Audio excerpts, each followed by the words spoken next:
We're fighting for a free future, the Chechen battalions siding with Kyiv.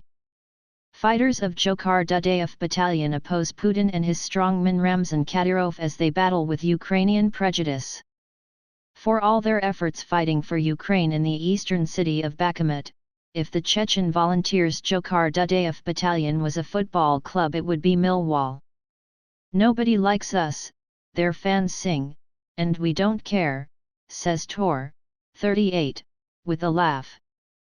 Once I heard from one Ukrainian, "You can do what do you want here in Ukraine, but you will still in our opinion be terrorists and gangsters," says the Chechen private, who asked to be identified only by his call sign. And I said, "You know what is the difference between me and you, or my nation and yours? We don't care what Ukrainians think about us, we don't care what Americans, Russians, or British think of us. In truth, we do not care what the Chechens think of us. Yet, we have to do what we have to do, you know." The Kremlin-backed Ramzan Kadyrov's infamous Chechen militia is a well-known entity. Disparagingly known as the TikTok army for their tendency to perform military theatrics on camera for the purpose of social media shares, their main claim to fame is a record of terrorizing civilians abroad and at home, where Kadyrov rules through cruelty and fear. Less well known, perhaps, are the 3 Chechen battalions on the Ukrainian side, fighting on the most grueling and bloody front lines, unlike Kadyrov's troops, who appear to have been dropped to the rear. The Jokhar Dudayev battalion is one of those fighting with Volodymyr Zelensky's Ukrainian forces, as they have since Russia first invaded eastern Ukraine and illegally annexed Crimea in 2014.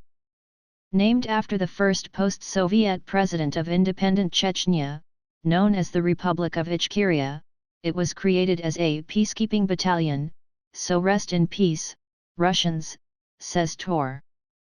Many of their fighters are first or second generation Chechen émigrés who fled Kadyrov's tyrannical rule when he emerged as Putin's strongman out of the post-Soviet Chechen wars waged by Moscow as it sought to kill off independence. The Chechens say they are fighting for Ukraine as it has come to represent the best chance to free those nations under what they describe as the Russian yoke. Those of them who have lived in Ukraine for a while add that the country also offers them the freedom to practice their Muslim faith.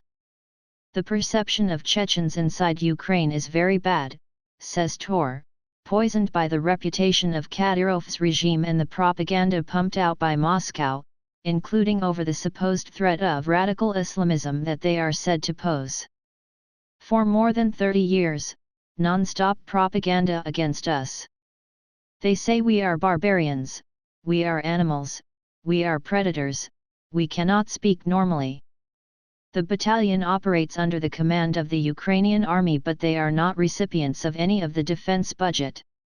Its clubhouse, in a basement in a building in Kyiv, is littered with pickled vegetables, flak jackets, a machine gun and even a Starlink satellite dish. They are constantly seeking further donations. A sombrero hanging on a coat hook cuts an anomalous sight. "We have a Mexican donor," says Tor. "He has been here a couple of times, he donated 2 cars. There is a further peculiarity. The battalion commander is Adam Osmov, 41, a former pupil of Wycliffe College, a prestigious public school in the Cotswolds, and a one-time student of economics at Buckingham University. Born in the Chechen capital, Grozny, Osmov is the son of a high-ranking official in Chechnya's Soviet-era oil industry. Osmov was sent to England at the age of 13. He pulled out of university to join the fight against Russia when the Chechen War broke out in 1999. He keeps an understandably low profile today. In October 2017, Osmov was wounded and his wife, a sniper in the battalion, was killed when suspected Russian Secret Service agents opened fire on them with a Kalashnikov rifle as they returned by car to their house outside Kyiv. "He's very good person and he's professional," says Tor. "He's really professional. A very motivated guy who is fighting for independence of Ukraine," who still has a strong belief that sooner or later Chechnya will be independent. We know he's a very just man, calm and quiet. A real officer. The battalion's track record since February 24 is certainly impressive.